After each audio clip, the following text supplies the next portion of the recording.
You're listening to Beyond Wellness Radio, bringing you the cutting edge in health, biohacking, and sports performance. Stay up to date and listen anywhere and anytime on your computer, tablet, or smartphone by subscribing on iTunes. Catch your host, Dr. Justin Marchegiani, as he answers your burning health questions as well as interviews from world-renowned guest experts. For more Beyond Wellness Radio, go to beyondwellnessradio.com. Hey there, it's Dr. Justin Marchegiani. Welcome to Beyond Wellness Radio. Feel free and head over to beyondwellnessradio.com where you can access our full podcast transcriptions. While you're there, you can also sign up for our thyroid and female hormone video series. This series goes into the root cause of why your hormones are out of balance. While you're there, you can also schedule a functional medicine consult with Dr. Justin, myself, where we'll dig deeper into the root cause of your health challenges. Feel free and think of sharing this podcast with at least one person. This podcast grows by people sharing it. Sharing is caring. If you can think of one person that can benefit from this information, please feel free and share it. If you're enjoying the podcast, make sure you subscribe on iTunes. You can also click below the video or podcast where you'll see the iTunes review button and leave us a review.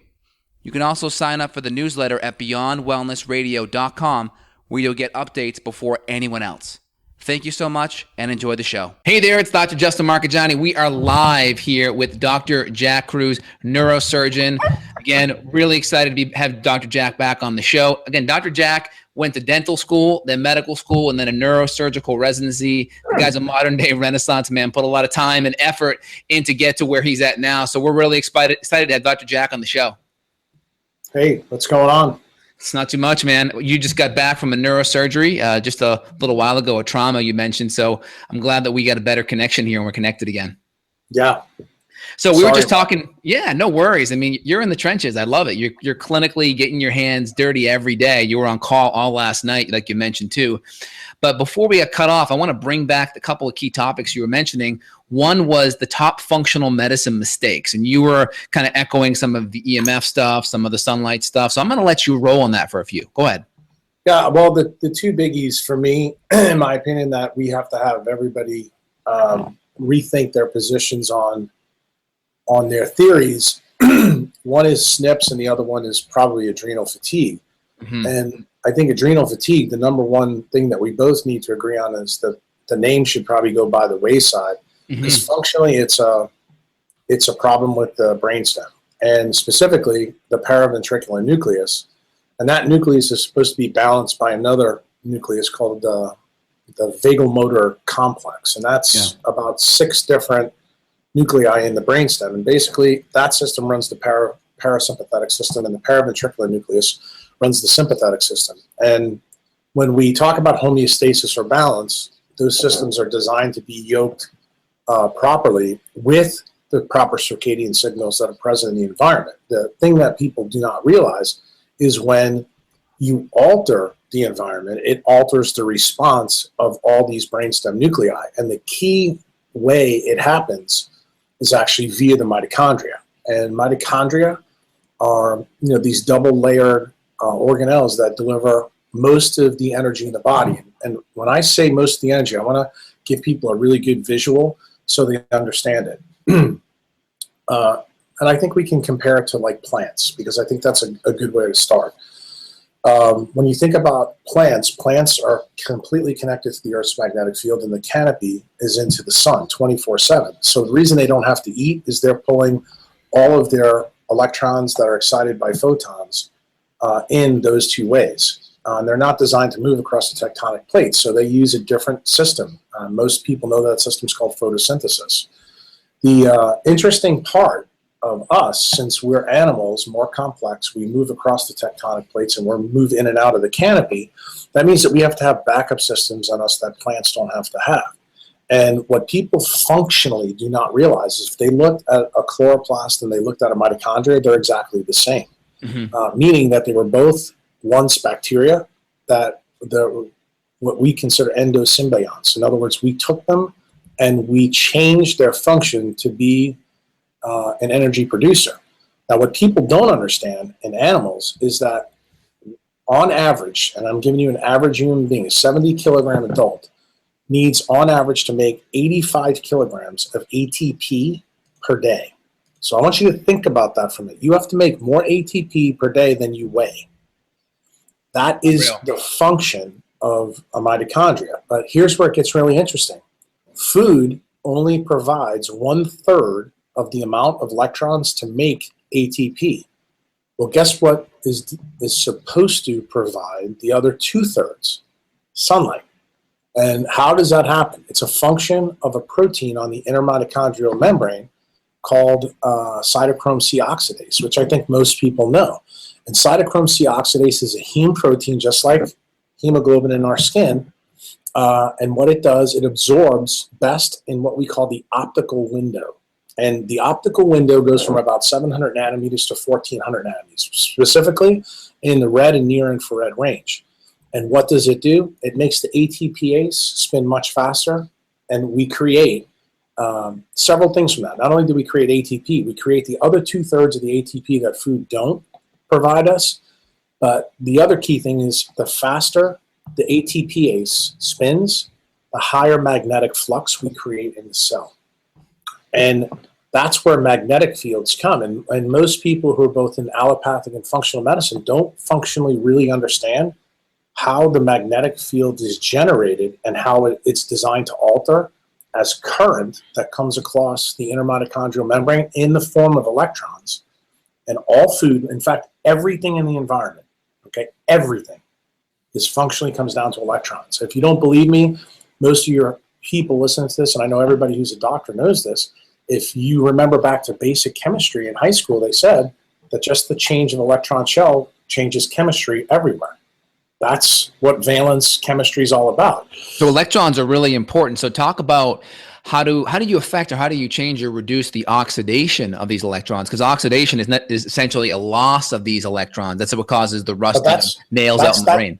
That's too far down the path. You need to understand something even more simple.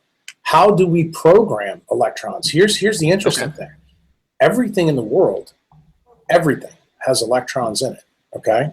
So how do we program electrons naturally? We do it by sunlight frequencies. In other words, an electron becomes excited. And when it gets excited, it goes up to this state. The difference between this state and this state is the redox potential. That's what you just asked me. But you have to realize what excites the electron first is the key. And the interesting thing, if you look at a mitochondria as it's laid out, cytochrome 1 and cytochrome 5, which is the ATPase, that redox potential is designed to go from about -400 all the way to 0 where oxygen is. So it's the same effect. So what is life's real goal? Life's real goal is it's figured out how to take an electron after it's been programmed, as it falls to the ground state, to capture the light energy that programs that electron. And that's what makes a tomato's electron different than a cucumber, than a steak that you just ate. And there is a frequency, a Rosetta Stone frequency in everything in our environment. And your mitochondria pays attention to that. That's the reason why I told you earlier that we're designed to pay attention to the environment, and it's not an endogenous defect within us. The defect is created because there's a disconnection in the system in terms of how it's able to connect with nature. And the reason that's occurred for our species is because we think all the things that we come up with are really great because we don't understand the owner's manual, what's built into a mitochondria and how it works. So how are we applying this with the sunlight? Is there an optimal time of day? What's exposure look like? What part of the body is getting it? Are you wearing the glasses all day long to block out the blue light? How are you applying this so you can get the maximal electron benefit in your life? Well, Justin, you have a pretty interesting perspective already, because when we first started talking, I was outside. You noticed I wasn't wearing these. Right. You asked me to come into my office to do this because you would get better audio, and I was kind of like not terribly into that because I told you I was up all night on trauma call, and I just finished a big spinal reconstruction. So I've been inside. I missed the sunlight today. So I wanted the natural sunlight on me. I don't want to be around any blue light right now because of what I had to do last night. So what happened to me last night, the blue light that I was around from the operating room and everything else took my respiratory proteins and stretched them out. And see, here's the interesting thing. Those 5 respiratory proteins, cytochrome 1, 2, 3, 4, and the ATPase, which is cytochrome 5, the further they get stretched out, the less electrons can tunnel, meaning the current drops precipitously. And just so you know, what is the linkage between that? And this is very important for everybody to understand. Every 1 angstrom increase decreases electron tunneling between those by a factor of 10. So anytime you're in blue light, for example, I'll give you a perfect one for right now. Since we're talking on Skype, you're on a computer monitor and you have no protection on your thyroid gland and you have no protection in your eye. You are creating adrenal fatigue and hypothyroidism as we speak. And I don't care how much medicine you try to take to offset that. If you do that long enough, it ain't going to work. And the functional medicine paradigm says, no, if I replace this, I can get you back to normal. And I'm going to tell you, epic fail. Why? Okay, so this is good. I'm learning a lot of new things. I typically do the blue light sunglasses at night to lower the cortisol and raise the melatonin at night. Let me tell you why that's a bad thing. Let me tell you why it's a bad thing. Do you know there's a thing in physics where they talk about degrees Kelvin and the color temperature? You know what? When the sun rises in the morning, do you know what the Kelvin is when it rises? It's 1800 Kelvin. Right now, what you're looking at is 5700 to 6500 Kelvin. Now, here's where it's good news. You asked me to call you at noon Central Standard Time, where we both are. That's when solar light is at 5700 Kelvin. Do you know what it is around 5 o'clock in our Central Standard Time? It's 16,000 Kelvin. So here's the point that I'm trying to make to you. That change in Kelvin adapts over the day. Your pituitary gland, via the hypothalamic pituitary axis, that's the Rosetta frequencies that turn it on. That's where circadian biology comes. That's the reason why your testosterone is supposed to be highest at 10 a.m. But if you do what I had to do last night, or what you're doing right now, you're ruining that. You're also ruining your thyroid, because what people don't realize, our thyroid's exposed. Blue light penetrates all the way in to the fat layer. That is actually where the arterioles are. That's actually a problem. So when you're inside, I always want people covered up because I don't want that effect. Now, when you go outside and you have this exposed, that's a really good thing. Why? Because 42% of sunlight is near infrared. It's infrared A. It's 42%. Do you know why? This is what we talked about before. Cytochrome C oxidase is a red light chromophore, meaning that it works in that window. And here's the biggest issue. What's the biggest red light chromophore that we have in our body? Water. And that's the reason why cells are 99% water by molecular size. And what surrounds a mitochondria? It's called the Minos layer. That's spelled M-I-N-O-S. What surrounds the ATPase as it spins? Water. Do you know there's very few things thermodynamically in the world that run with 100% efficiency? But guess what we found in the last 2 years? What? The ATPase, when it's surrounded by exclusion zone water, spins at 100% efficiency.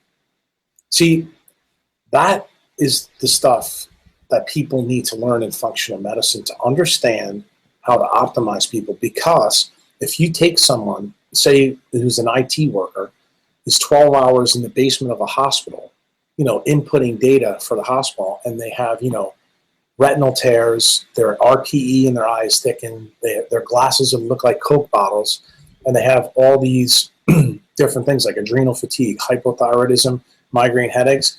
You cannot fix that person with anything in your office until they realize that they are suffering from a light deficiency problem. And that's the key, because that's the levers that turn on this anterior semiconductive circuit that goes from your retina into your pituitary, and from your pituitary goes right into your brainstem to turn all these things on.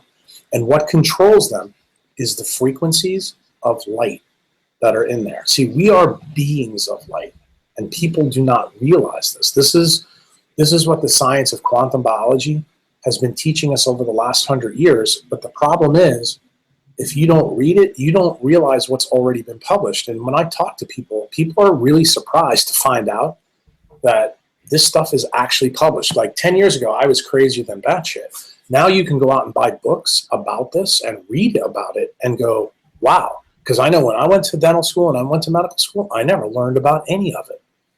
So what does this all look like from an application standpoint? Because I'm in the trenches seeing about 50 or 60 patients a week, and I'm trying to create diet and lifestyle applications, shift habits to make the person heal or help them essentially put their body into an anabolic state. So sunlight, walk me through your routine. What does that look like for you, daily basis? Let me just say this.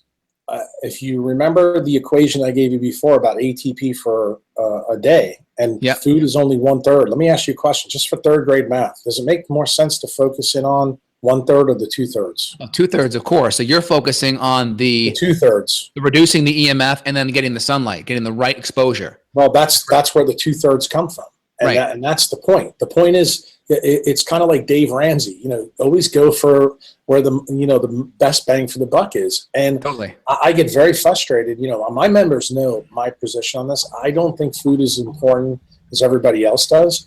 But the one aspect of food that's critically important is DHA, and it has to come from seafood, and it has to be, ordered in the SN2 position because it has to be paramagnetic to get into the central nervous system and get into the peripheral nervous system, because guess what? That is the key chemical that controls the semiconductive pathway between the retina, the SCN, and the leptin receptor, and that's actually what controls the central retinal pathway that turns all the things on and off at the appropriate times that a functional medicine doctor wants and that an allopathic doctor wants, in fact, that a patient wants, but they don't know this. They don't know the level of complexity that's present there, and it's really important that we begin to teach people that. So, for example, the number one thing I tell everybody, the best healer in the world for anybody, I don't care what their disease is to make like the Sphinx every morning. What does that mean? Well, go Google a picture of the Sphinx. I want you to look in the direction of the sun, and I want all four extremities grounded. Why? Because when you're grounded, you have a complete wireless connection. It's no different than your coffee maker at home. Does it work as well when it's not grounded? The answer is no. The current is decreased. What do you know about current? Basic physics. Well, the slower the current, the less the magnetic flux is. What did we talk about before about that ATPase? We want that sucker spinning. We want it kicking out as much ATP as it can, because the more it kicks out, the less we eat.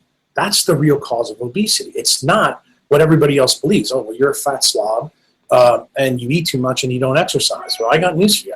I got pretty damn good data that I actually ate more and exercised less and lost 150 pounds. And, I'm 12 years out now, and I still have 130 of those pounds off.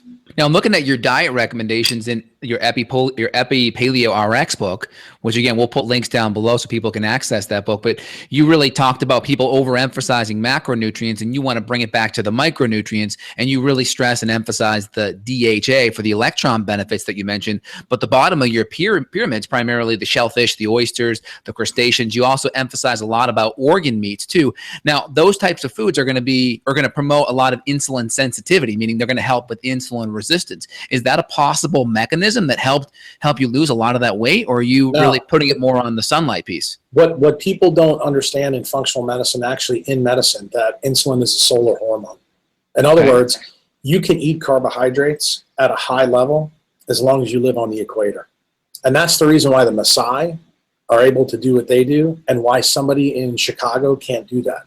See, Chicago's at the 42nd latitude.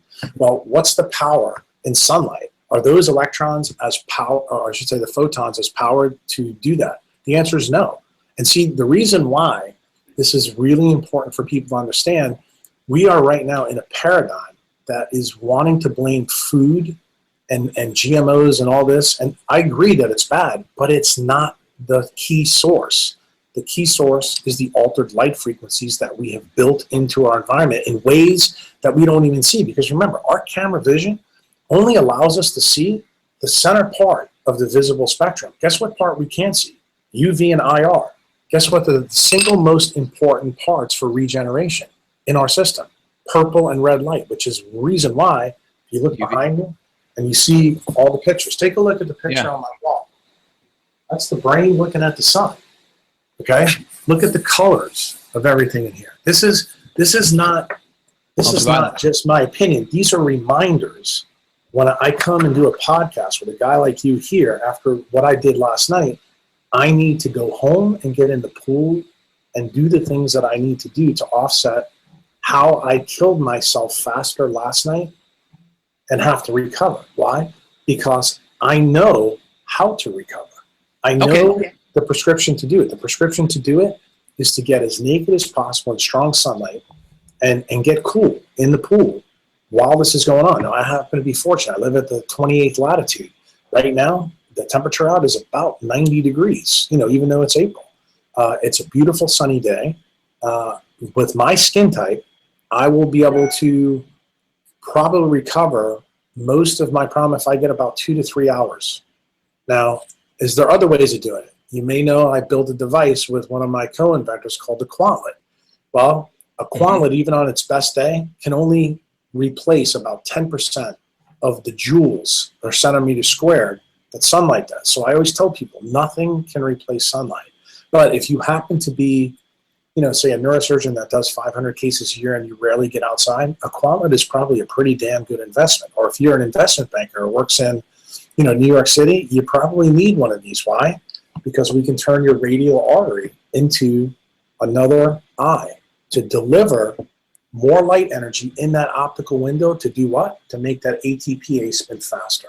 Okay, so let's talk about what your kind of a day in the life of Dr. Jack Kruse is. So forget the fact, right, you're called in for trauma surgery last night. So if you have the ability to wake up, how are you getting all four extremities grounded at the same time? Are you in the water? Are you lying on your back? What does that look like? Yeah, for me, the simple thing is I go outside and I have a place where it's grass right out my front door and the sun comes up right there. Most people are friends with me on Facebook. I usually take the picture of the sunrise and send it to people and show them. I never miss. I missed today, which is kind of what pissed me off. But and I usually will squat down, put my hands down. Sometimes I'll sit Indian style with my hands down, and I make just like the Sphinx. And I do that for about anywhere between 5 and 15 minutes. It's easier, obviously, when I'm in different places, like at the beach or in Mexico. But that's been a routine of mine probably for the last 12 years. And the reason that you want to do that, you are resetting 2 light signals in your body, both the vitamin D cycle and the vitamin A cycle. And the vitamin A cycle happens to be the most important cycle in the morning. Vitamin D is not important because, remember, no matter where you are, except on the equator, you don't make any vitamin D until UVB sunlight kicks in. Well, even on the equator, it's not present at the AM dawn. The key thing that's present there, the most powerful part of light, is usually UVA or more infrared. It takes about an hour on the equator for it to show up. But where most of us live, outside the tropics, you don't make that until a lot later. And people are surprised to hear this. The key frequencies in the morning is blue light.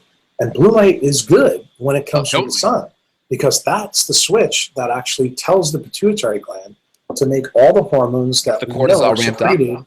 Right. We make all the hormones that are secreted between 6 and 10 o'clock.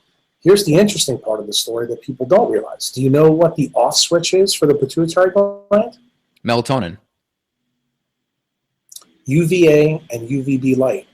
When the sunlight hits your skin, what happens? You release nitric oxide, the arterioles come to the surface. Where of course. Yeah. The porphyrins are, and guess what it does? It turns off all your sexury hormones. So I want you to think about something. If the first light you see every day is your computer or your cell phone, and I already told you that's 5,700 Kelvin, are you going to be able to turn on the signal since it never sees 1,800 and gradually goes up to 5,700? The answer is no. You just told your brain that it's the middle of the day. In other words, you slept all day until it's noon. You just created a mismatch, and you don't even realize you created this mismatch. And that's the reason why when people do this for 2 to 3 weeks at a time, when functional docs or allopathic docs order, say, all their melatonin, cortisol, and their sex steroid hormones, they're always flat. And, people always talk about like an adrenal fatigue, that everybody's completely crashed and low. But what you guys tell people and what I tell people, the reasons why are radically different.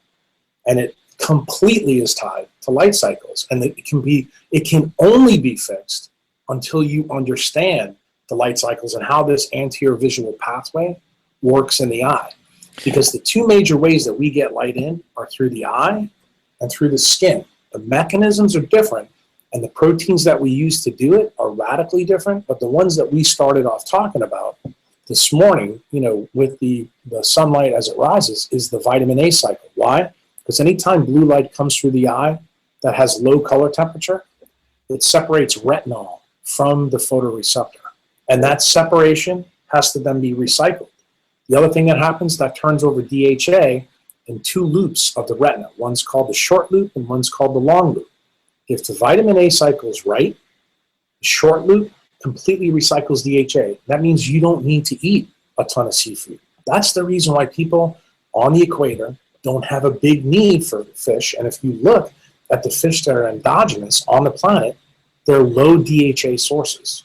So are you saying that if you're saying people were on the equator, living on the equator, but they were still eating a refined kind of junk food diet, you're saying that they would be able to sidestep obesity if the EMF Correct. And the UV light was dialed in? If they had strong light cycles. That's the reason why we have indigenous peoples who live inside the tropics. Like the perfect one for you to learn about is the Maasai and also the Hazda. They're able to eat very high carbohydrate diets. And the reason why is because they live in a strong UV and IR environment. The problem is all your patients and my patients don't. They never get there. And that's the reason why we have the false precept that carbohydrates are bad. They're not bad. The environment that we're in makes them appear bad. And that perception is important. Mm-hmm. So how are you applying this with your patients? Are you seeing these functional medicine patients one-on-one? What kind of clinical results are you getting using these techniques? I mean, that's part of the reason why I came down to the Gulf South, because, down here we're 50th and 50th in just about everything. Everybody's a train wreck. But the cool part is that all the how shall we say, the recipe for recovery is built into this environment. The problem is you got to get them clicked in. And I'll give you a perfect example. Where I am in the Gulf South, 100 years ago, when it was really hot, people would be outside on their porch drinking mint juleps and having cake and doing all these things. What happened over the last 100 years? Now when it gets hot, people come inside, out of the sun, into air conditioning. Well, that means the best time for you to be outside, they've been brought inside. What has technology done? The same thing. It's brought us out from outside to inside. So let's talk about the flip side of that. What do people in the South do when it's December? Like when it gets below 50, people here look like they're dressed for the Arctic. When in reality, what should they be doing? This is the perfect weather. Like if you ask somebody who's from Chicago, 50 degrees in December, they would be like 2 thumbs up. They'd be all in. And people don't realize that your eyes and your skin pay attention to that. And Justin, talk about this, me and you. I mean, you have a shirt on, I have a shirt on, we have clothes on. That's society's beliefs that's been put on us. But let me ask you a question. When you crawled out the vagina, did you have any clothes on? Stop for a minute, and I want you to think about Discovery Channel. Do you know any animal that comes out of its mother's vagina that has clothes on? Of course not. Okay, so let's think about this. When me and you get together at some point, we plant a tree, you put all the nutrients in the water in the ground, but I put a tarp over it. Will that tree live or die? Absolutely won't live. So guess what? The first species ever created was 700,000 years ago when we started to wear clothes. Got it? So sunlight's incredibly important. You made that clear. I think you made some good points on that. And what does that look like for you, though, from an exposure time? And how do you prevent getting burned and getting all this collagen deterioration from the excess sunlight? I'm not worried about that. That's a bunch of horseshit. Okay. The bottom line is I was looking to see where my cell phone is, but I'll just tell you, there's an app called D-Minder that Dr. Robert Holik from Boston University has built. You can get it down there, and what it does, it downloads your GPS coordinates where you are, and it tells you precisely how much sunlight you're getting and how much vitamin D you make. So the easiest way for the novice to learn about their light environment is, to download this app and begin to play with it and see how much vitamin D you can make at your specific location, at your altitude, because what people don't realize, the 3 variables for vitamin D function are latitude, altitude, and population density. And population density is the one that most people don't understand. The more you live around other obedient idiots, the more you get dehydrated because they're all using non-native devices. And the reason why this is an important thing, and why you see me here drinking my Green Mountain Valley water, is the isomerization step of vitamin D3 that occurs in your skin requires you not to be dehydrated. Otherwise, your cholesterol will be really high, and your vitamin D3 conversion will be low. And that pretty much describes just about everybody with diabetes and metabolic syndrome. In fact, I think the epidemic in most patients with lipids is tied to this factor. And anybody who then says, well, giving them a statin makes any sense, what does a statin do? It actually increases the respiratory protein distance. And we already talked about why that's a bad idea. What is the link between cytochrome 3 and cytochrome 1? For your listeners who don't know, it's called coenzyme Q10. Yep. Coenzyme Q10 ferries electrons between those cytochromes. So if you're stretching them out, are you making cytochrome C more happy to make more ATP or less happy? And see, that's what I'm saying. When you understand how the system is built, you begin to start to go, yeah, why are we doing some of this? This doesn't make any sense. But the key factor, the reason why we continue to miss both in functional medicine and allopathic medicine is because we're focused on food and not on light. And that's the key problem because of that 2/3, 1/3 thing. And I want to make one other point, Justin, while we're here. This is very important. For those people who don't get the science side, let's give you another analogy to understand it from, say, a car. If you and I went out and spent $250,000 and we bought a Ferrari, we pooled our money together, does it make more sense to focus in on the fuel? Like, should we put 87 in, 90 or 93 octane? Or does it make more sense to make sure that me and you spend our money tuning the engine up so it can go 220 miles an hour all the time? See, that's the difference between functional medicine and a mitochondriac. And I'm a mitochondriac. You guys focus in on food. Dude, I don't even want to talk about food. The only time I want to talk about food is when we're talking about electrons and protons, because the input in mitochondria is called electron chain transport. It's not called protein transport. It's not called carbohydrate transport. It's not called fat transport. And until you come to my level, I refuse to go to anyone else's level because nature has built this into us. It's there. We know about it, but we ignore it. Why? Because the science is too hard for some people. Well, I'm sorry. It's our job to understand how these things fit together. And until we give people the truth, not a half-truth, we're going to continue to struggle. And I look at it like this. Everybody who's a practitioner, we're all in this together. We all want to do the right thing, but we all got to start focusing in on. Like when you go to your next functional medicine, talk, I hope you get up at the microphone and you say, hey, let's think about this. How could this go in there? Be a provocateur.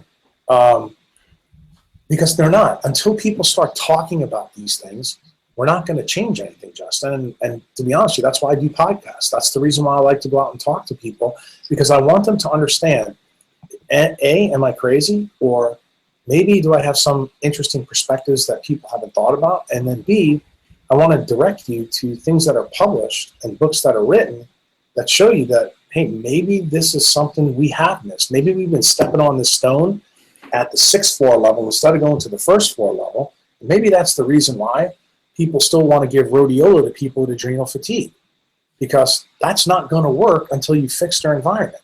And I always tell functional guys, rhodiola works because they have excited electrons from the damn sun. That's the only reason it works. So if we create a checklist here, so the patients, people listening have that checklist to optimize their light exposure, what does that look like? So we get up, we see the sun rise, we get all 4 extremities, we do the Sphinx, as you said, right? We dial that in, we get, what's the exposure amount look like? And are we just trying to get it in the morning? What does the rest of the day look like? Can you go through your daily routine with sunlight? I would go through my routine, but remember, my routine is based on my N=1, and that's why I was going to qualify for you. And as a practitioner, you have to start to realize that what you're going to recommend to one person is not the other, because what are the variables? A, what diseases they have, how bad are their mitochondria, what's their heteroplasmy rate, what's their haplotype look like, what's their job, what's the goals? There's a lot of different variables, but for me, I'll give you a perfect example. I know that my day job as a neurosurgeon is my single biggest risk. So, for example, days that I am in surgery, I spend more time in the sun than I would in days that I'm in clinic. Anytime that I have a chance when I'm in clinic to go outside, I tend to go outside as much as I can. So a lot of people would call that coffee or smoke breaks. I call it a sun break. Even if you get 5 or 10 minutes at that time, it's a help. Anytime you're out in nature, it's a help. So the answer is try to do it.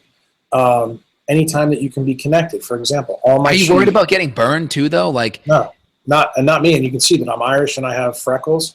10, 12 years ago, I would be out in the sun and I'd get burned pretty quick. But I've built up a solar callus. Why did I build up a solar callus? Let me explain something to you, and you'll probably be interested in this. There's two diseases that you know very well. One is psoriasis. The other one is type 2 diabetes. Do you know what's common to both of those diseases? The skin gets thicker. okay. And do you know why the skin gets thicker? Because the skin is looking for more sunlight. People who are diabetic usually are designed to be in a strong UV environment. That's the reason why they eat carbohydrates. Carbohydrates will naturally thicken your skin. Turns out in psoriasis, the lack of UV light thickens the basal level.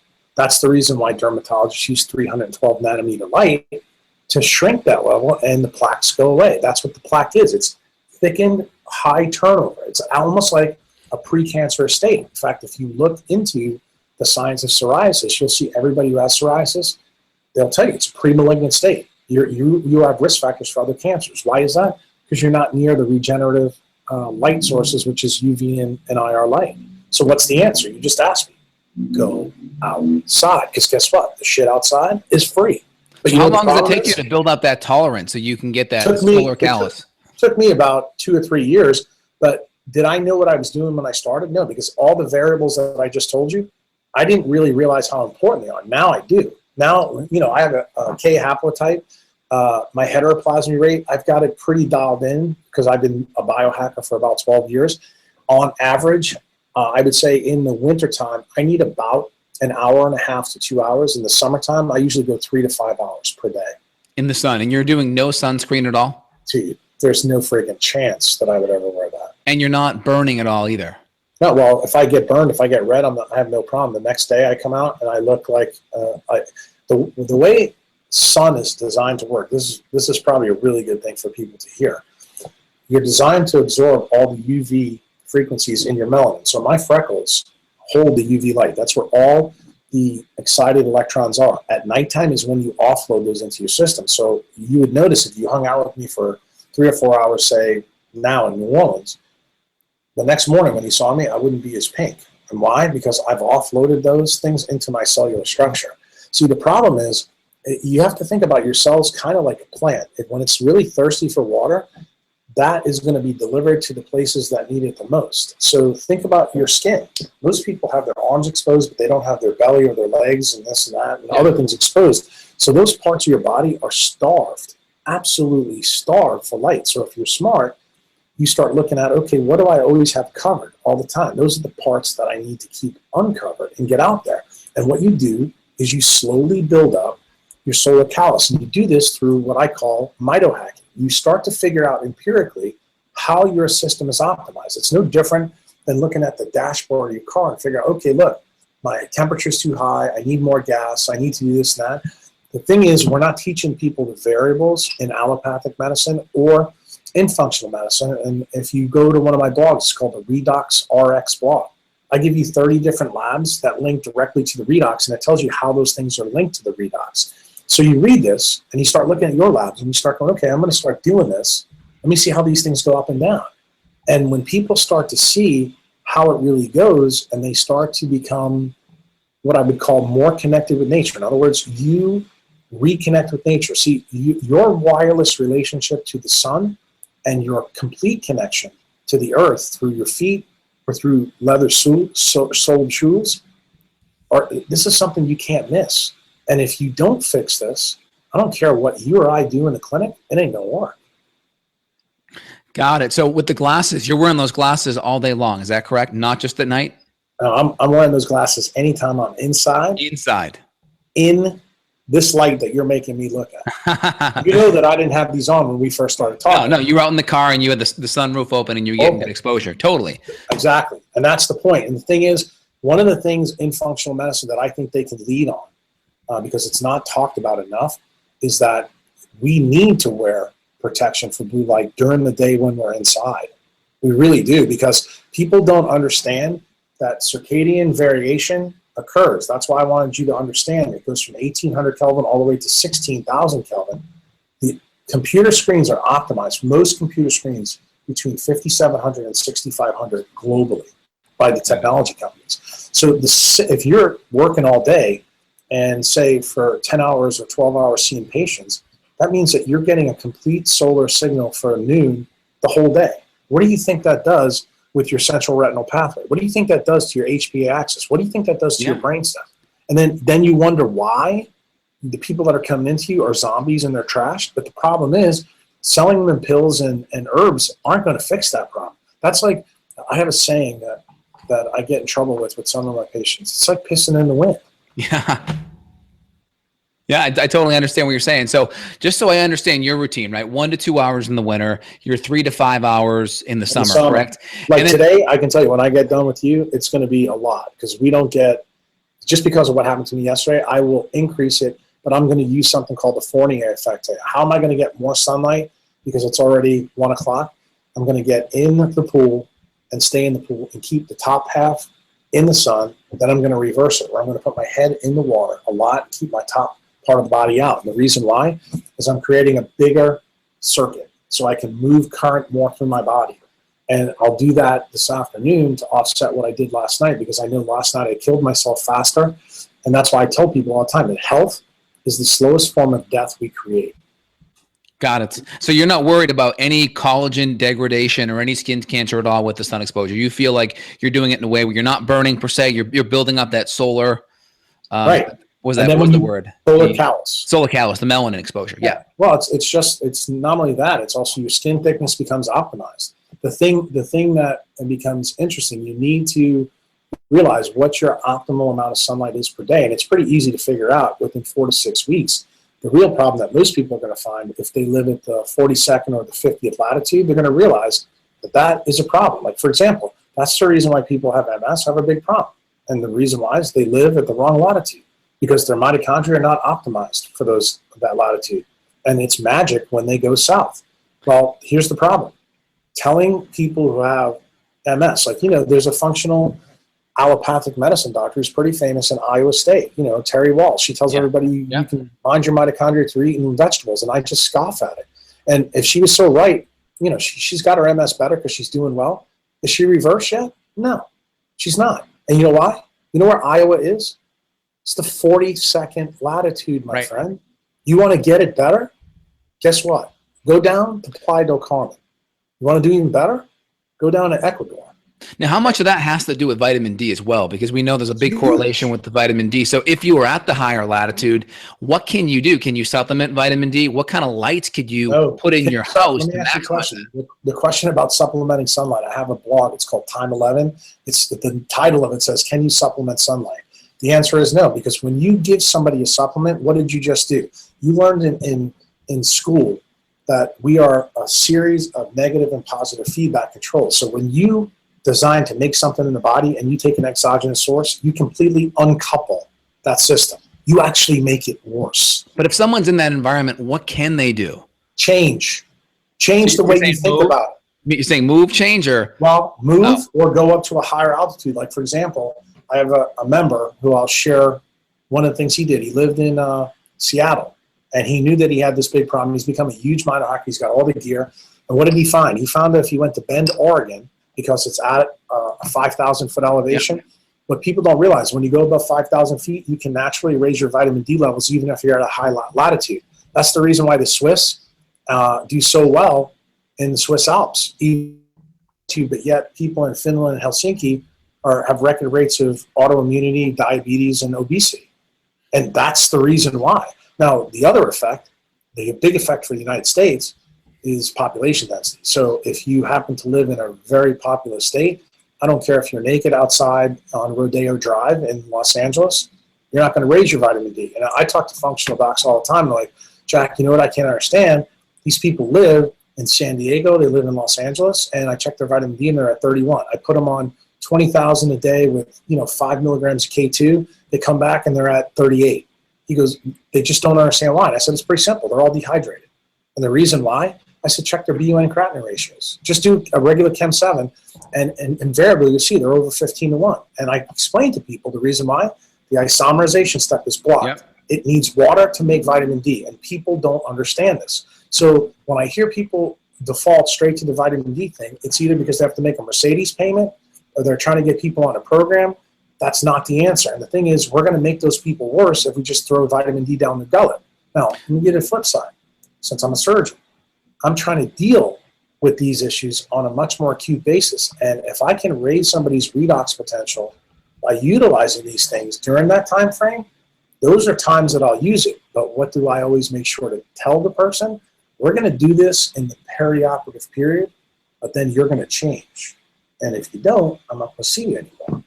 So what kind of case studies do you have? Do you have patients that you've seen that you're making these clinical changes with, adding these different protocols, and what kind of clinical outcomes are you seeing? And then also, what if people are doing these things and they're not getting better? What do you look for next?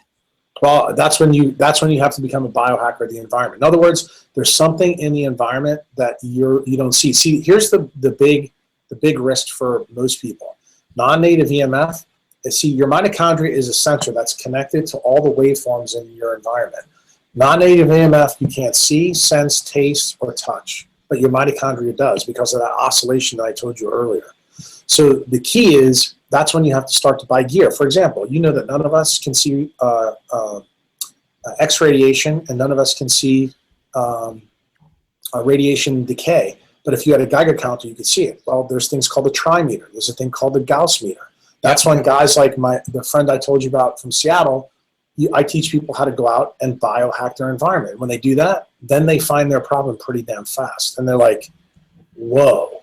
I mean, I've had people literally did not even realize that where their power source coming into their house was right where they sleep. And I said, okay, well, if you're not going to change it, then what you need to do is have the electrician out to put a kill switch to kill it. I'll give you, if you got some time, I got a great story of one of my members in New York City. This will blow your mind. I want to hear. I'm going to grab my trimeter real quick. Hold on.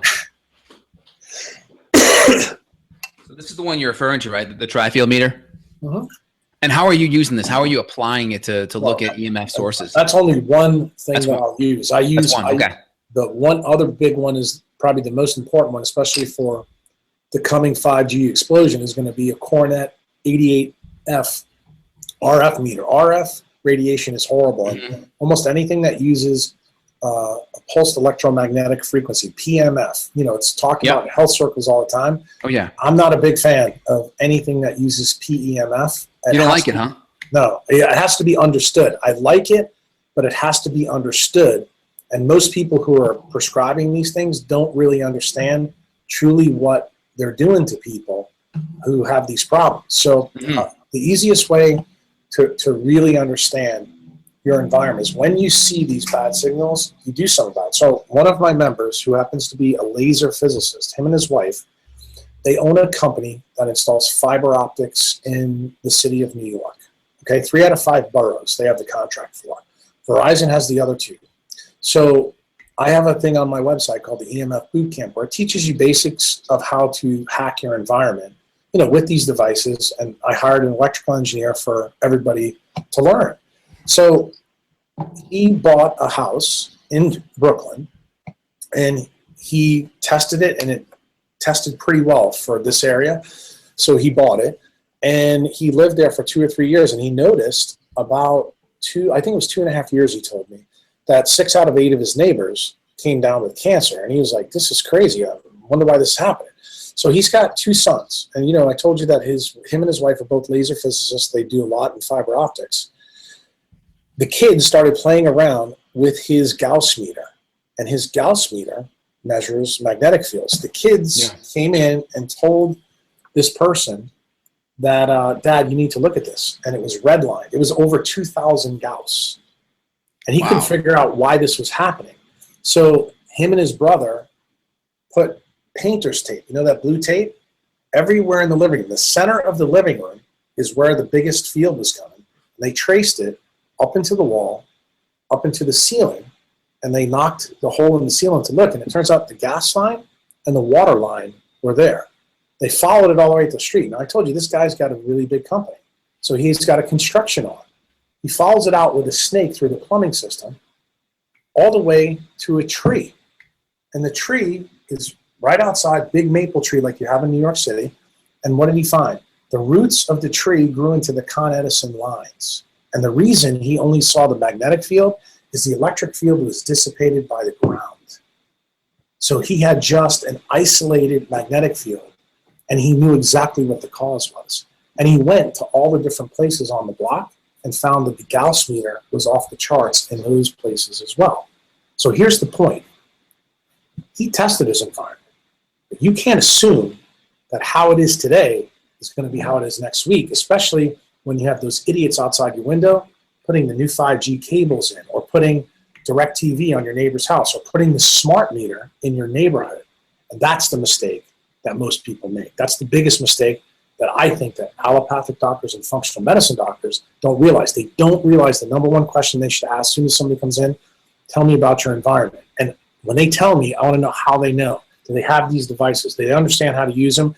And do they need to be doing it? I tell people it's kind of like your carbon monoxide sensor in your house. You should go around with these devices once a month in your environment and never assume anything. So what does that look like here? So we get one of these meters, maybe a tri-field. What are the key meters everyone should have at home to test these things? Well, instead of wasting our time talking about that, I would tell you, this guy that I told you in Seattle, his name is Scott Compton. He wrote a guest blog about his experience. In the sites there, I list all the meters that everybody should consider. It has Amazon links to all of them, and you can learn about them and pull them up. Because I don't want people going out and spending money on things that really is a waste. I want them to start with the simple things. So, for example, a tri-meter is relatively cheap, and the Cornet meter, the RF meter, is also pretty cheap. I think those are the two that people will start with. But then I think you need to realize, depending on your environment, for example, if you live in a city, you absolutely need a Gauss meter. You absolutely have to have it. And if you live in a downtown area, there's no question you need to have it. But then there's other effects. And the effects, in fact, I just wrote about this. I wrote an ALS blog because the upcoming NFL draft. And I did it because there's a couple of players in this draft that have significant soft tissue injuries. One of them is named Marshawn Lattimore from Ohio State. He's the best cornerback in the draft, but he's missed 2 seasons at Ohio State. Well, he's a black kid at the 42nd Latitude in Columbus. Okay? And see, everybody, he's had surgery to fix this. The kid's a phenomenal player, but if I was the Chicago Bears, if I was the New England Patriots, I wouldn't draft this guy.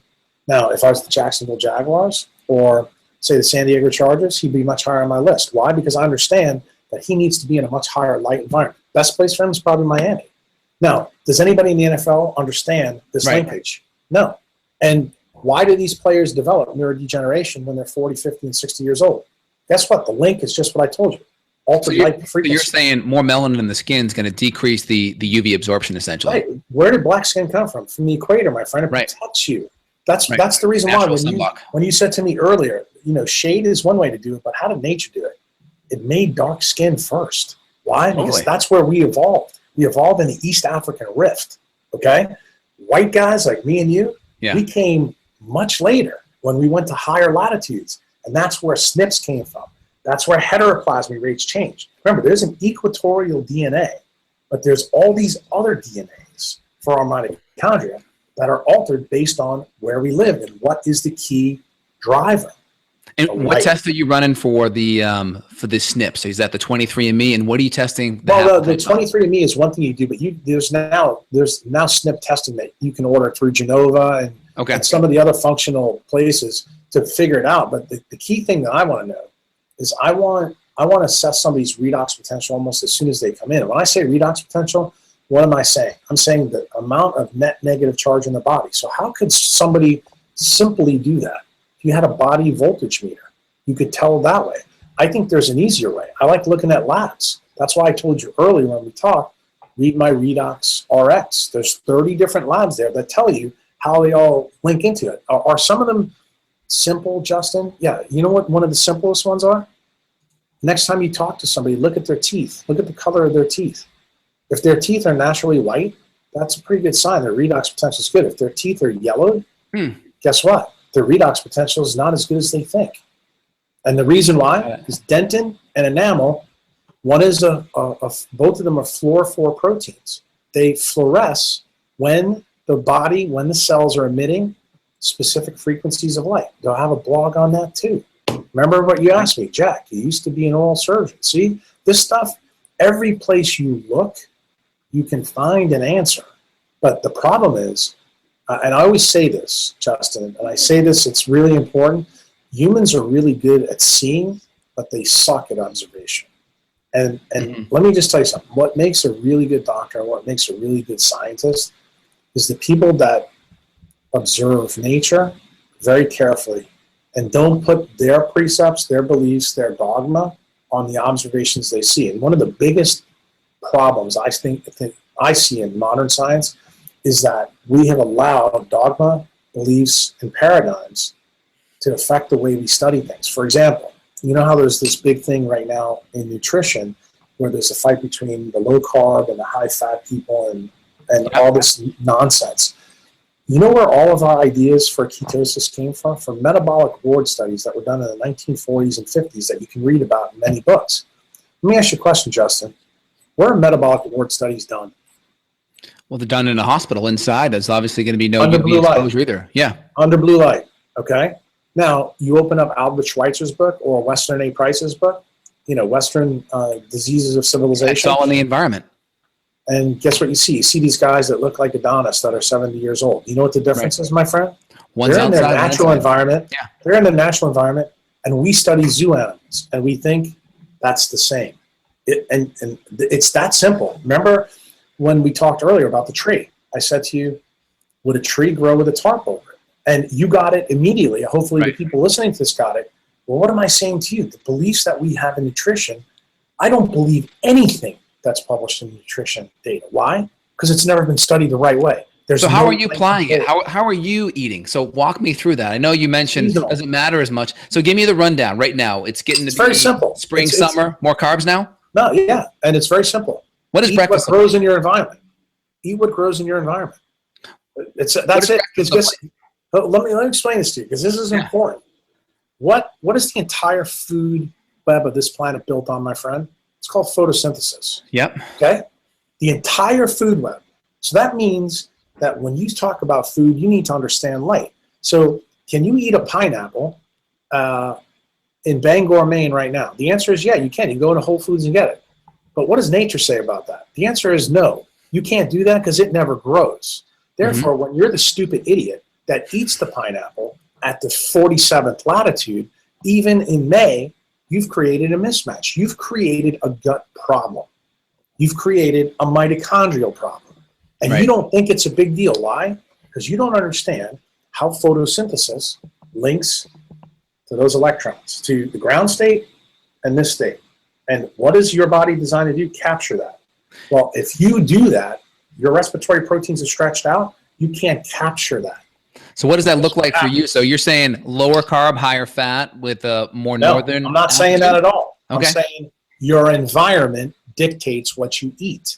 So let's go over a couple examples. Go ahead, yeah. For example, I'm not, in December, going to eat kumquats. I'm not going to eat pineapple. I'm not going to eat coconut. Now, I happen to live at a latitude where those things are present. 28th latitude is most things you can get.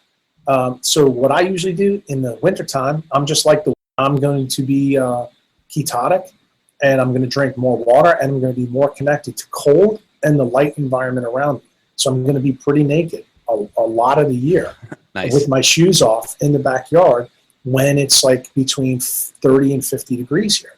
Now, what happens in the summertime? The summertime, my carbs increase all the way up to June 21st. Why? That's the summer equinox. Yeah. When do they start to decline? From that time. The time that I eat no carbs, the only time I'll eat no carbs is for about the 2 weeks before and after December 21st. Got it. So right now you're on a higher carb cycling? Or Correct. Okay, good. Higher carb right now, and then fat, is that pretty high as well? I wouldn't say pretty high because you don't need a ton of fat in the summertime when you live at the 28th latitude. Remember what I told you before about the Messiah and the Hazda? Yeah. Got it? It's that's why I said the paradigm that you believe in. And I'm glad that when your nonverbal communication talking to me is very interesting because when I say something to you, I know you're like, man, I don't know if I'm buying that. That's the belief system that you got. You have to realize that when you understand what I'm saying, this seasonal approach is linked to photosynthesis. And every place on this planet is tied to that. Just because humans have changed that system doesn't mean we can do it. You know, it's like we can do it, but should we do it? That's the question we need to ask people. And that's not the question that most people do. So how do you tie in cold? How do you tie in the cold thermogenesis with the sun and with the UV? Like, how do you package this all together? Yeah, I'll try to make it as simple for you as possible. The easiest way is to understand what does cold do. It condenses the respiratory proteins. So that means it brings it closer together. Anytime they come closer together, it makes electron tunneling easier. So even if you have fewer electrons or fewer higher powered electrons, the fact that they're closer, you're more energy efficient. So can you be more energy efficient doing that? Yes, and it turns out when you're energy efficient, closer together, that means you release more free heat. When you release more free heat from your mitochondria, what does that do to the water around it? It heats it up. What happens to water when it's heated? It shrinks. That's how the respiratory proteins come together. You don't boil water and stick it in your fridge right now. What will happen in 2 hours? It explodes because water is different than just about every liquid on this planet. Thermodynamically, it expands when it cools and it shrinks when it's heated. But we don't realize that that's the huge reason mitochondria release heat. Then I want you to look at something else, Justin. I want you to think about this. What is the basic plan for photosynthesis? CO2 plus water and sunlight make sugars. You know what mitochondria does? It reverses the equation. It takes glucose, makes CO2, and makes water. How do you like that? Interesting. Both of them are endosymbiont bacteria that we have figured out. In other words, this is the yin and this is the yang. So a mitochondria can only work when this is working right. So let's go back to your original question. You said, tell me about your food. And you wanted to jump straight to what every functional doc does. And I said, I'm not letting you do it. It's the biggest mistake y'all make every time. And you need to understand why my perspective is what it is. And when you do, you start to go, So for example, I'll give you another good one. I don't know where you're located, but I'm at Austin, Texas. So I'm at a nice lower latitude. Yeah, you're close to me as well. Are you in Nashville or New Orleans? I'm in New Orleans. New Orleans, okay. New Orleans. So the issue is, say if you lived in Austin, but say you were a computer programmer and you're inside on the blue light all day. So you were giving yourself a chronic summertime signal, okay? And say you ate carbohydrates probably 24/7. What do you think the result would be? You're going to get just about every disease on the planet. What the problem is that we believe that the food is what caused it. What we don't realize is that the blue light is what really caused all the changes, and it stretched out the respiratory proteins because the mitochondria don't work. So when you give somebody a prescription who does that, ketosis, it helps them because what does ketosis do? It shrinks things down a little bit, but not enough. And those people stay in ketosis. Why is chronic ketosis a bad thing to be in? Because you never get to autophagy. In other words, you never get to recycle your new mitochondria. See, the key thing with our bodies. How about if you intermittent fast, though? If you combine some intermittent fasting in there, couldn't you increase the autophagy? That's the key things to do. But what happens, like when you follow like my leptin reset, what you'll find is people who have to eat like 6 times a day wind up finding out within 6 weeks they can eat 3 times a day. And then eventually when you do it long enough, you're only going to eat once a day. I only eat once a day. That's it. And it's usually at the 4 to 6 p.m. window. Okay? Now in the beginning when I started all this, I had to do it differently. Why? Because my Ferrari was a Nissan Sentra blowing black smoke. Got it. See how the pieces fit together? They're all dynamic. And, I think in both of our paradigms, how we were trained, is we don't realize that it's that dynamic.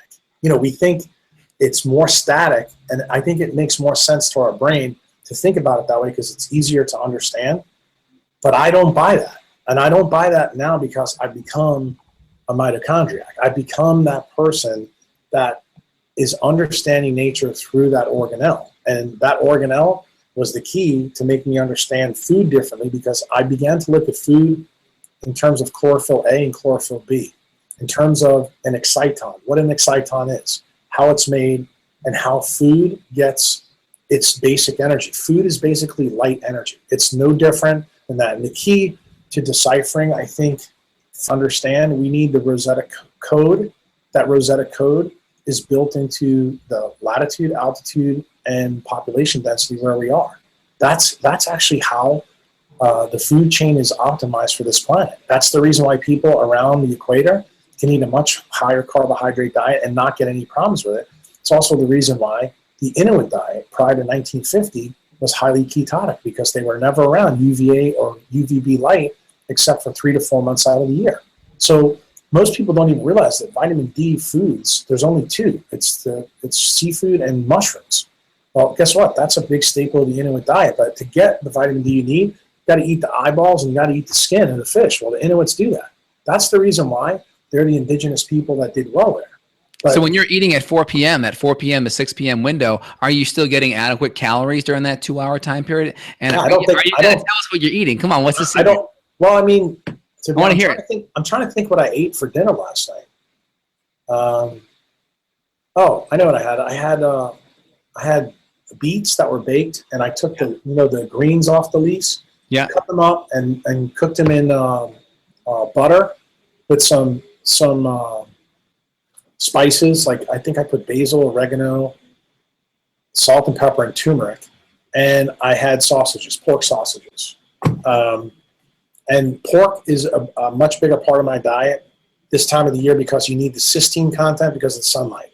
And if you want to know why, I'm not going to get into it. I got a blog called Energy and Epigenetics 12. Cysteine is the rarest amino acid. It's the one that glutathione is made out of. Huge, yep. So you have to know that when you live in a strong solar environment, you want to have a little bit more sulfur in your diet. And it turns out that sulfated cholesterol and sulfated vitamin D3 is the key to high solar environments in terms of skin thickness. It goes back to the solar callus that you and I talked about, in the past. All that stuff is yoked together. And I've seen people do sunlight UV exposure, and they've kind of like chronic hemochromatosis, the elevated iron levels, very high ferritin, 300-400 levels, and they've seen their ferritin levels drop. Do you see that as well clinically? Yeah, I mean, you can see a variety of different things, but here's the funny thing. If you really pay attention, this to me is one of the most interesting things that's happened in the last 2 or 3 years. The hospitals are now starting to look at zip codes in terms of diagnosis codes. So we in medicine are now seeing some very interesting trends develop. In other words, certain diseases tend to show up more in certain zip codes. And no one in epidemiology kind of knows why. And I think I've kind of figured it out, that it has to do with that local environment. The non-native EMF in different environments is highly variable. So when, say, you're using ferritin, as you said before, you may find one person from one part of town have a very variable response compared to somebody else. And you're going to say, oh, wait a minute, I'm at the 28th latitude. It shouldn't be like this. Well, I'll give you, for example, I happen to have a friend who lives in Austin, who lives around that Barton Springs place, and he just recently moved somewhere else. His results have been radically different in the new part of Austin that he lives in. And I gave him a couple ideas to what to check out. And he wound up buying an acoustimeter, and he wound up buying a flicker monitor. And he found out that the lights in his new neighborhood at nighttime had a much higher flicker effect, and that was the cause of his problem. So I said, the simple thing is when you go out at night, make sure most of your skin's covered and make sure your eyes are protected. And flicker is really hard to protect yourself from. I told him, because you moved from a low flicker environment to a higher flicker one, and he found out that Austin had just changed the lights in the street in this neighborhood like 3 months before he moved there. Got it. Interesting. And then what do you think about UV and thyroid? Is there any specific dose of UV? Good. Yeah, so hypothyroidism is absolutely a deficiency. How does it affect reverse T3 though, and RT3 and the deactivation of the thyroid? Reverse T3 is leptin resistance. Remember what I told you about this semiconductive circuit, the retina, SCN, and leptin receptor. It's got to work properly. To turn this on, once the leptin receptor is properly turned on, you don't make any reverse T3. Everything goes to T3 because what is T3? It's thermogenic. It makes and releases heat from the mitochondria. That shrinks water. All these things I gave you already. It's all there. The key thing is when this semiconductive circuit's broken, that's what causes this problem. And that's why reverse T3 goes up. And that's why leptin resistance functionally is a light-mediated problem.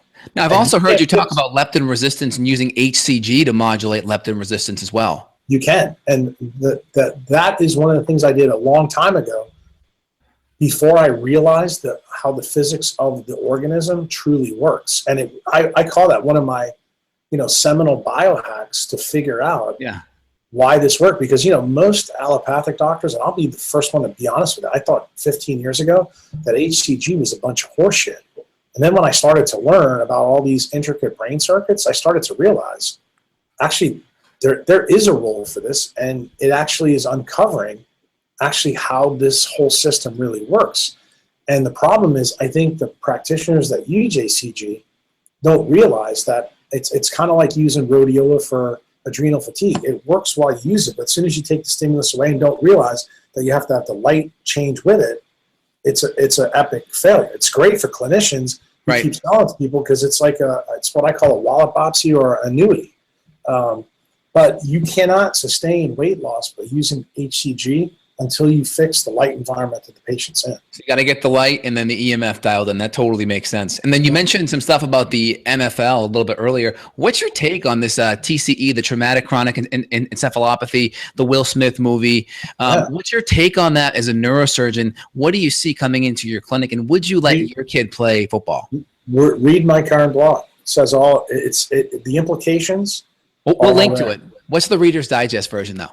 Reader's Digest version, anything that disrupts electron chain transport in mitochondria is something you need to stay away from. And what happens is these kids start off when they're younger, and you have to realize the more damage they have when they're younger, the worse it is when they get older.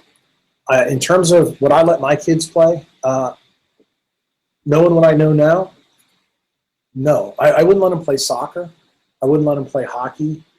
I wouldn't let them play football, but I would let them play, like if they didn't play when they were younger and they wanted to play like, say, late in high school or college, I personally think that's the reason why. If you think about, because, we got the NFL draft coming up next week. It's kind of an interesting thing. I look at like this kid from Washington University. I want you to think about, this is going to be really interesting for you. John Ross ran the fastest 40. He ran 4.22, but when he ran it, he actually pulled up lame. He pulled up a hip flexor, and he didn't run the second one. He was inside the RCA dome in Indianapolis under a xenon blue light that was not run by a DC converter. It was run by the AC current. So he was set up. The flicker effect of those lights are ridiculous. But he still ran that time. That tells you, if you can run that fast, it tells you your redox potential is good. But I want you to think about where he originally lived. He lived in Los Angeles. He used to play on Snoop Dogg's team when he was a young kid. And Snoop Dogg said, this kid was the fastest kid ever. So I want you to think now, when he went to Washington at the 45th latitude, that's where he went, to University of Washington, he tore both ACLs, and they repaired them, and obviously he's doing pretty good. But if you're an NFL GM asking me the question you just asked, would you draft John Ross knowing that he's going to have a 10 or 15-year career? The answer is no, I would not. But will he be good the first 5 years of his career? The answer is yes. If you happen to be the Seattle Seahawks, the New England Patriots, the Green Bay Packers, would I draft John Ross? The answer is no, because they play at a high latitude light. If you are the Miami Dolphins, the Tennessee Titans, the Houston Texans, the San Diego Chargers, my answer would be yes. Now I'm going to teach you something why I just said that. When you get off this podcast with me, I want you to open up a Google box and look at the top 20 rushers in the NFL history. You know what you're going to notice? About 19 out of 20 of them? Throughout South? The southeast of the United States. Yeah. So everybody knows the most famous guy, Emmitt Smith. Emmitt Smith. You know where he's from? He's from Florida. Young man. He went to the University of Florida, so probably Florida area. Where's he from? Pensacola, right on the beach of the Gulf of Mexico. Okay? The Gulf of Mexico happens to be one of the best places to grow up. Why? 600 miles from Pensacola. Do you know what's in the bottom of the Gulf? What? A hole that an asteroid hit 65 million years ago. And do you know where you came from? You came from that change, because what wiped out there? Dinosaurs. And what came? The age of mammals. What was different? Mitochondria. See that? You're back to the same story again. And you didn't even realize it. The only guy in the top 20 list that breaks the rules is John Riggins. How about Jim Brown, though? Didn't he play for the Browns? That's Cleveland. Played for the Browns, but where was he originally from? And he went to Syracuse, too. So he went to Syracuse. But what time was in college? late 40s and early 50s. Yeah, What was 57, around first round draft pick. then? Let me ask you a question. Was there Google then? Did you come in to do what we're doing now, or was he outside riding his bike playing ball in the sun? Yeah, he was from Georgia originally, so yeah. There you go. See that? Pretty shocking. But he was north. He was up north for a good 15 years, though, so that's still pretty good. He only played how long, my friend? 9 years. 10 years. Not, yeah. Think about it. But for running back, that's pretty good, though. Was he smart to bail when he bailed? Oh, yeah, definitely smart. Well, and here's the point that I'm trying to make to you. We can have this conversation. Most people who are sports fans never even think about these things. So I'll give you another, for example. I'm trying to give you a really controversial one. I'm going to talk about Junior Seau. You know, he's comes from the middle of the Pacific Ocean. He played in San Diego. He was probably USC. the most dominant linebacker, right, of his time. But when did he start going south? When he left San Diego. Patriots. And everybody knows what happened to him after that. He wound up killing himself. And why is that the case? Where do humans bury the mitochondrial density, my friend? Here in their heart.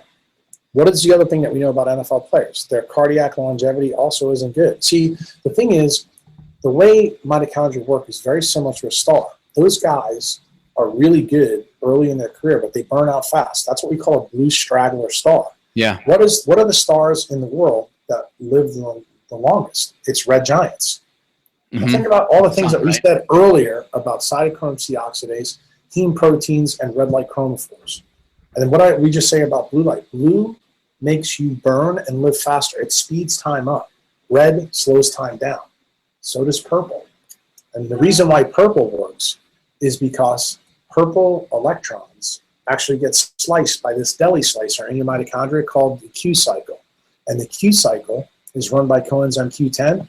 One of the biggest functions of the Q cycle is to take a highly excited electron and turn it into light frequencies in the red range. So what are we doing with purple light? We're slowing it down, and we're turning it into red light for cytochrome C oxidase, which is the third cytochrome. And what does that do? It makes more ATP. We're back to the story we started with. 2/3 versus 1/3. 1/3, right. And that's the reason why UV light isn't toxic. That's the reason why dermatologists, and your question before, you asked it to me, I think 3 times about collagen, and I scoffed at you. Yeah. Now you know the reason why I scoffed at you. Because the reason that you've got this belief, the reason why dermatologists have this belief, because they don't understand how light works. The physics of organisms, the physics of cells, once you understand it, makes sense. And I'm going to share something with you. But you're also not getting burned either. You built up. I don't care if I get burned, dude. I don't care if I get burned. Really? No, I could care less. Okay. And here's the. But you have a nice thick solar callus now, though, so you built that thing up. I know, but like next week I'm getting ready to go to Mexico, so the sun is already probably like June and July strong down there. So from that standpoint, I don't really worry about it. But I'm not going to tell you if I would go on the equator and stay out for 12 hours a day. No, obviously I wouldn't do something like that. But once you do this long enough, it becomes pretty obvious and intuitive how long you need to be out there and why you start to see improvements in your own redox potential. But those labs I told you, you don't have to be a doctor to figure this out. You can actually look at them yourself and go through it and say, this makes sense. I mean, one of the easiest things that I tell people, if you're anemic, you need to get out in the sun. And, how many times do you hear about the B12 and the D3 story from functional docs? They have no idea. Anybody who's B12 deficient is light deficient. They're solar deficient. They're missing UV and IR light. They're missing purple and red light. And what's the first thing that they do? They reach for the pill thing. And I'm like, so if you were a vegetarian and not consuming B12, if you were just getting sunlight, would that be enough to replete that macrocytic anemia? Probably not. Because, and the reason I say that, it's kind of interesting. Take a look at where vegetarians tend to live. And the best country to go for that is India. If you draw a line in India, right through the middle, below it is all the vegetarians, and above it is all the meat eaters. Yep. What's the difference? The light. Why do vegetarians get away in India? Because they're always in a strong light cycle. Mm-hmm. Interesting. And guess what happens in the north part, up by the Himalayan mountains? They're up at 29,000 feet. Why are all the Sherpas dark skinned? Now you know the reason why. Because they're getting more UV light even though they're at a higher latitude because their altitude is high. And what else is a benefit? No people are there. Why? Because the mountains are huge. Right. See, all the things we talk about, when you start thinking about it, you start going, damn, I actually have never thought about this. And I tell people this all the time. Remember, the terminal electron acceptor for mitochondria is oxygen. How do you make oxygen? UV light hits ozone and you make O2. UV light makes oxygen. And you don't even think about it. But you'll have this thing, oh, well, I can't go outside because UV light's bad for me. Why? Because that got put in your head by your mother, your doctor, or somebody else. That's the reason why you feel that way. And for me, strong UV light usually means that you're going to have pretty good O2. And anytime you have O2, O2 is your terminal electron acceptor. The redox potential is the key to healthy living. The more net negative charge you have in your body, the better off you do. So the fastest way to develop net negative charge is realizing that you have to have electrons to be programmed by sunlight. And the more electrons that you can contain, the better you are. That's the reason why the density of water at the poles is much higher and colder, because there's more electrons in it. And that's the reason why DHA and the fish that have it tends to swim in colder water. So if you understand this, basically you just need to get your shoes off, take as much clothes off as you're happy with, or go to these clothes that they now make where you can get penetration of UV and IR light. I think one of them is in the UK called Kaniki. That's what I use, so that you can actually be naked without being naked when you're outside, no matter where you are.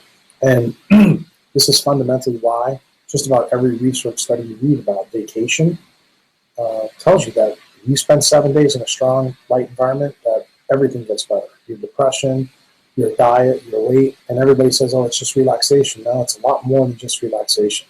It's about balancing the vagal motor system and the paraventricular nucleus through light assimilation through the skin and the eye. And until we get that story out, we're going to keep making mistakes. And my goal is not to make those mistakes anymore. Excellent. Well, I appreciate that, Dr. Jack. And if you were stuck on a desert island, what would be the one supplement you could bring with you outside of the sun? Water. Water. Okay. Well, I appreciate that. Great info. Any last words here you want to put out there for the listeners? No, I just tell you that keep your mind open like a parachute. The thing is, there may be some things that you heard here today that are very counterintuitive to your beliefs and your concepts. And remember, beliefs and paradigms, all they are is precepts of the truth. The truth is always a moving target of approximations. And the truth is designed to evolve. So what may be true today, we may find out tomorrow is not so true.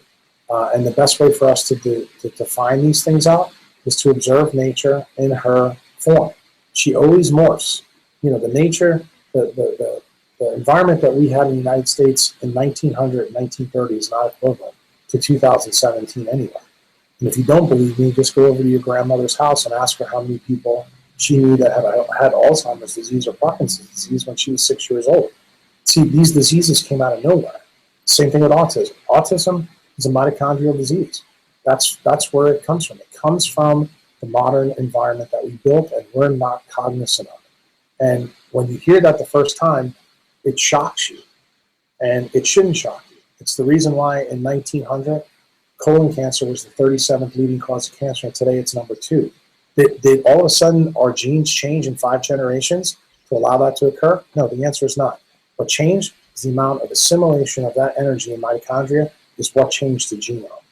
That's the key. There's 2 genomes in us. The one that's the most important is a mitochondrial one. Become a mitochondriac and you'll be a lot better person. Dr. Jack Kruse, I appreciate it. www.jackkruse.com. All right, take care, man. You too, Jack. Take care. Bye-bye. Got a question for Dr. J? Go to beyondwellnessradio.com and click the questions button. Then tune in to hear the answer. Also, if you like the show, click below to review us on iTunes. For more Beyond Wellness Radio, go to beyondwellnessradio.com.